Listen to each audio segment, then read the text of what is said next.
Bukod sa Siargao, nagkalindol din kanina sa Ilocos Norte. Ang mga yan kasama sa 18 pagyanig na may magnitude na 5 pataas mula nang tumama noong September 30 ang magnitude 6.9 na lindol sa Cebu. Ang paliwanag ng FIVOC sa sunod-sunod na malalakas na lindol sa bansa, alamin sa report ni Ivan Mayrina. Lord, please.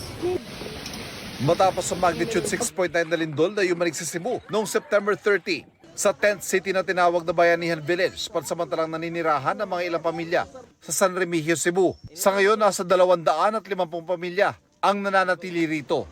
Kanina bumisita si Pangulong Marcos kasama ang mga kalihim ng Public Works and Highways, Human Settlements and Urban Development, at Social Welfare and Development, pati ang Philippine Red Cross. Ayon sa Presidential Communications Office, kumpleto ang village sa amenities at pangangailangan ng mga nananatili roon. Meron dito 200 tents ayon sa DSWD. Bukod pa yan sa modular shelter units o smart houses na itinayo ng DASUD.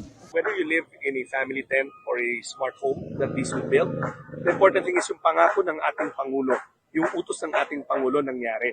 Diba natandaan nyo nung day 1 na nandito siya, sabi niya kailangan magtayo tayo ng tent city. So we now have 5 tent cities. Binisita rin ng Pangulo ang itinayong tent city sa Bugo City na epicenter ng September 30 quake. Maayos, lahat ng tao na naging biktima ay meron ng sinisilungan, meron silang kinakain, meron silang kinukuhanan ng tubig, meron silang ginagamit na toilet facilities na maayos, at lahat pa ng kung ano pa ang pangangailangan going forward. Ayon sa Pangulo, sinimulan na ang pamimigay ng DSWD ng cash assistance para sa mga apektado ng lindol sa Bugo City at San Remigio. Nagbigay rin daw ng construction materials ang DASUD. Simula na magkaroon ng lindol sa Cebu noong September 30, nagkasunod-sunod na ang mga pagyanig sa bansa.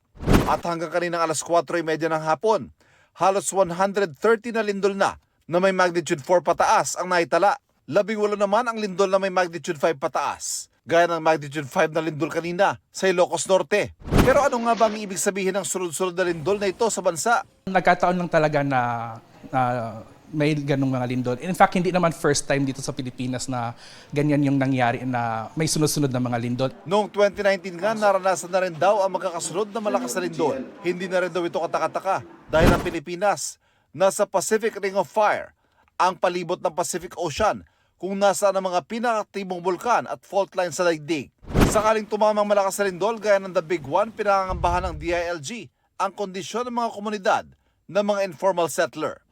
If we do have the big one, most of the casualties will come from the ISFs because none of their buildings were constructed with the municipal permits. Ang tiyak, ayon sa FIVOX, masusundan pa ng mga aftershocks ang naging pagyanig sa General Luna kaninang umaga.